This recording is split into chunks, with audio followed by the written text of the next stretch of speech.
तो welcome guys 2 दिवसाचा मोठा गॅप दिल्यानंतर आता आलो आहे काफी दिवस के बाद. और वास तुषार भाऊचा बर्थडे होता तो ते मला भेटायला आले होते. सकाळ सकाळ म्हणजे त्यांची Insta I D log in होती ते काम करायचं होतं आणि काय माहिती एवढं काम झालं की जात होतो शेतात.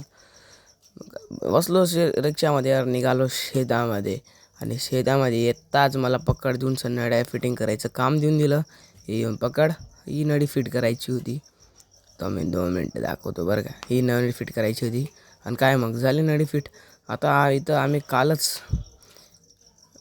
कालच दादर लावली आणि दादर पहिली. त्याच्यानंतर खालच्या तुकड्यात ही नळी बाकी होती तर हिला बी पूरक करूया. काही ही नळी बी लावल्यानंतर सगळं झालं. आम्ही फक्त पाणी चालू करून दिलं. हे बघा हे पाणी दिसतं होणार तुम्हाला, पाणी दिसत होणार तुम्हाला. काय मग तितकं काम झालं की बघा माझं बी बेकार काम येऊ लागला. आणि त्याच्यानंतर घरी आल्यानंतर ही बायजाची गॅदरिंग होती तर ती अजून तयार बी झाली होती. काय जेवण केलं आणि तयारी. आज 31 डिसेंबर आहे तर मग कोणी बघणार बी नाही शाळेमध्ये. त्याच्यामुळे काढून घेतले साधे कपडे. घरी आल्यानंतर वापस काय मग जेवण केलं आणि बस झोपायची तयारी. मिळलो काल की ब्लॉग में. Bye bye.